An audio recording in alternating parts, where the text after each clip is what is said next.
Bonjour à tous, ici Direxta et aujourd'hui on se retrouve pour la vidéo de présentation de l'iOS 8.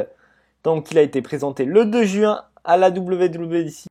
Cette nouvelle version d'iOS contient plusieurs nouveautés, donc je vais vous les présenter dans cette vidéo. On va se rendre dans les réglages pour vous prouver que je suis bien sur l'iOS 8. Donc là vous pouvez voir 8.0, donc l'application réglage a craché. Pour rappel parce que c'est une bêta, la première bêta. Donc vous voyez, je suis bien sur la iOS 8 8.0 avec le build de l'iOS 8 bêta que vous pouvez voir maintenant.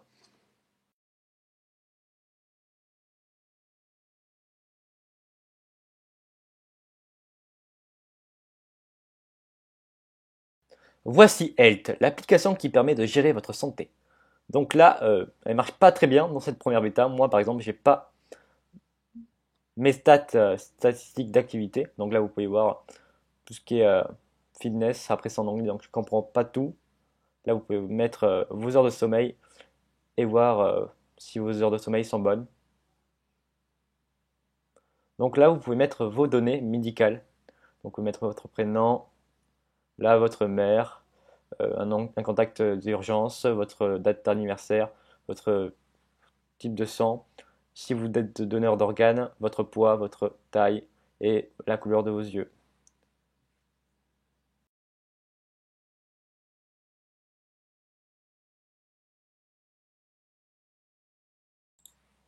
Bug Reporter, qui permet d'envoyer à Apple des rapports des bugs qui se produisent sur votre appareil, utile pour aider Apple à améliorer la iOS 8 puisque c'est une bêta. Donc là, je suis en train d'envoyer un bug de passbook. Donc je vais mettre le titre test. Donc c'est plutôt pas mal comme c'est une bêta, je le rappelle encore. Ça permet à Apple de savoir les bugs grâce à nous, les utilisateurs qui utilisent cette bêta. Voilà, donc le rapport de bug est bien envoyé à Apple. Les notifications sont maintenant interactives, donc c'est comme le Quick Reply pour Byte SMS. En fait, c'est la réponse rapide, donc vous voyez maintenant, je peux répondre directement au message de mon cousin qui me dit I like potatoes, donc cool story. Donc voilà, je ne vais pas envoyer tout de suite pour vous montrer maintenant que je peux répondre sur le centre de notification aussi. Donc c'est vraiment partout, donc elles sont interactives. Ça fait penser au truc Byte SMS. Enfin, Apple a pensé à ajouter les réponses rapides sur les messages. Donc cette fonction verra le jour sur plein d'applications comme Facebook. Vous pourrez mettre directement des likes, mais il faudrait qu'elles soient mises à jour.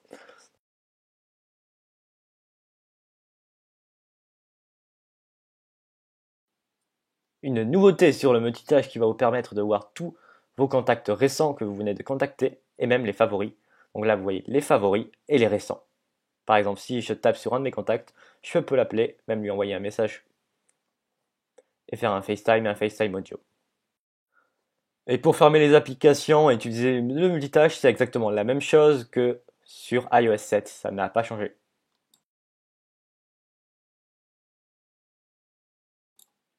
Voici QuickType, ça va vous permettre d'écrire intelligemment, puisque dès que vous allez écrire quelque chose, votre iPhone ou iPod sur iPad va vous suggérer ce que vous allez dire ensuite.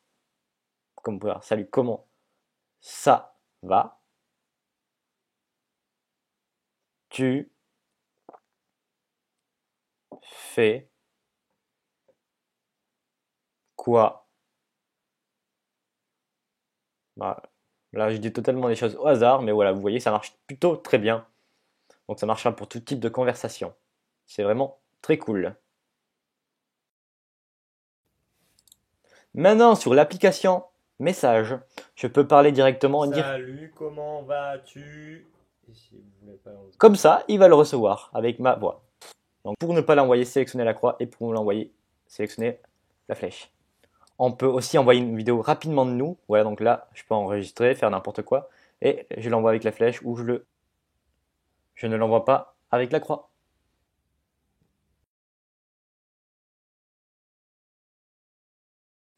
Je vais maintenant vous parler des nouveautés du centre de notification. Donc là, vous voyez, je vais dans la section de réglages. On ne peut plus activer les aperçus ou les widgets sur mon centre de notification. Voilà. Donc maintenant, la section manquée a été supprimée. Donc maintenant, pour rajouter et supprimer des widgets, c'est directement dans la section modifier en bas. Donc là, je viens d'enlever le widget de la bourse et je peux le rajouter et changer l'emplacement des widgets sur mon centre de notification.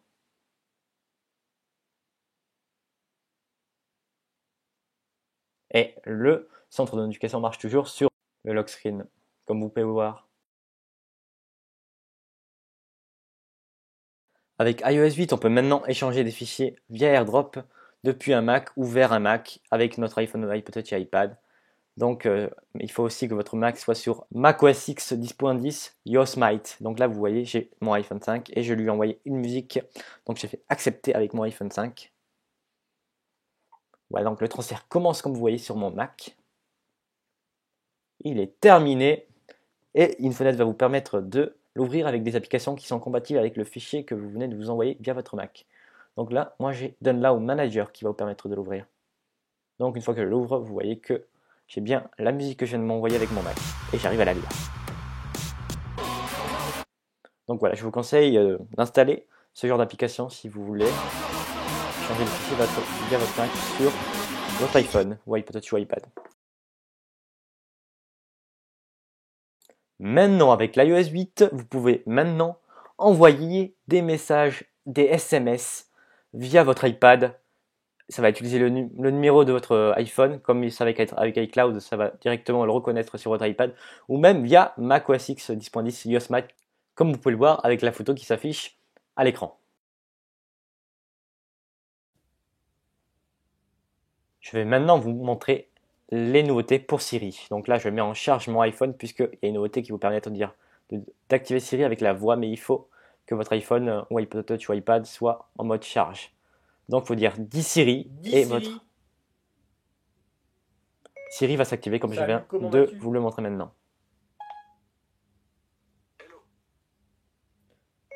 Parfait. Ah oui, trop fort. Pourtant, je ne vais pas très souvent faire de la musculation. Voilà, donc là il me répond. Et on peut maintenant aussi demander de trouver une musique comme avec Shazam, mais avec Siri. Voilà. Qu'est-ce que c'est cette musique? Et là, je vais faire écouter ma musique.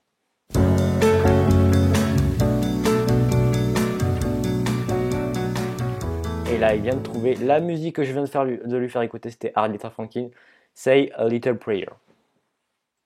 Puis après, vous pouvez voir la musique sur l'iTunes Store pour l'acheter.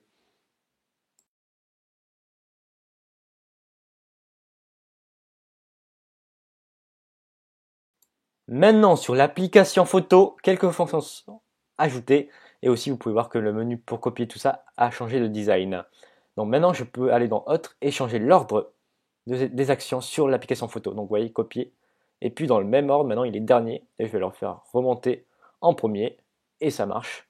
Et on peut aussi faire ça pour les fonctions pour envoyer sur les réseaux sociaux et envoyer par message. Donc là, par exemple, je mets Facebook en premier. Et Facebook est en premier. Et je peux même désactiver Facebook si je ne souhaite pas envoyer mes photos sur Facebook. Maintenant, dès qu'on supprime des photos, il y a un album photos supprimées si vous voulez garder les photos. Des fois, on supprime sans faire exprès. Et maintenant, vous pouvez les supprimer ou les récupérer.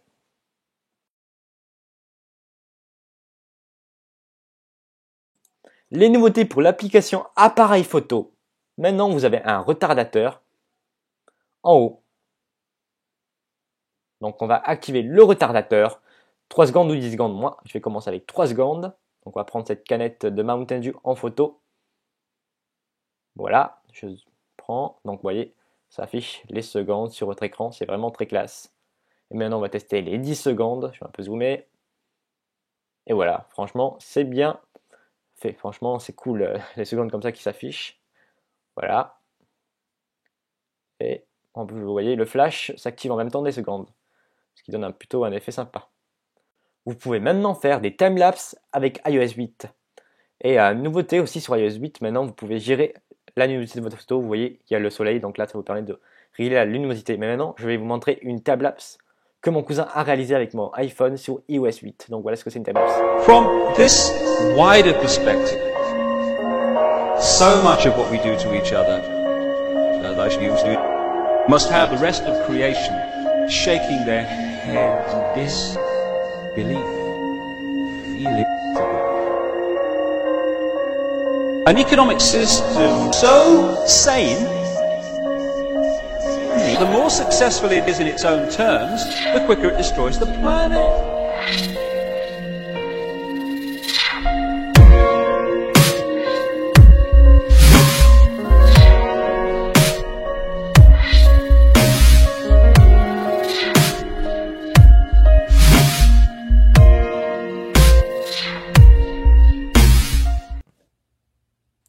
Maintenant, sur Safari, sur iOS 8, le mode privé est différent. Dès que vous activez le mode privé, pour toujours de fermer tous les onglets, mais ça ouvre carrément une autre fenêtre avec une animation plutôt classe. Donc je vais l'activer, et voilà, ça active une autre fenêtre qui est séparée des autres fenêtres. iBook est maintenant installé nativement sur iOS 8, donc il embarque une nouvelle interface. Voilà, donc vous avez toujours vos livres ici et tout ce qui est App Store sur l'autre côté. Voilà. Donc vous pouvez toujours lire vos livres et même les PDF. Pas de souci pour ça.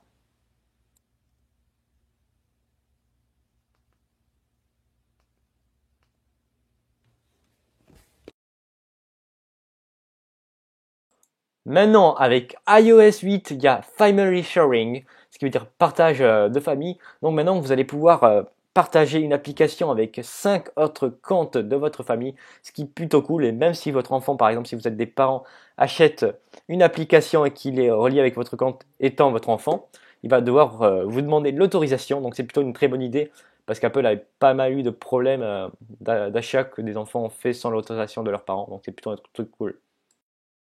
Je vais maintenant vous parler des compatibilités de l'iOS 8. Donc pour avoir l'iOS 8, il faut minimum un iPhone 4S pour les iPhones, donc qui marchera avec l'iPhone 5, l'iPhone 5C et l'iPhone 5S. Et pour votre iPod Touch, il vous faudra un iPod Touch de 5e génération. Pour les iPads, ça sera de l'iPad 2 avec l'iPad 3, l'iPad 4, l'iPad Air et l'iPad mini avec écran Retina. Voilà pour la présentation de l'iOS 8. Donc si il vous manque des fonctions que vous aurez aimé voir présenter, je vous ai présenté vraiment les principales. J'ai pas envie de faire une vidéo non plus de 30 minutes ou de 40 ou de 1 heure. Donc voilà, c'était Jarexta. Donc si vous avez aimé la vidéo, n'hésitez pas à mettre un pouce bleu, à la commenter et très important, vous abonner pour avoir plein d'astuces sur iOS 8 ainsi que les présentations des futures bêtas. Voilà, c'était Jarexta et moi je vous dis à la prochaine.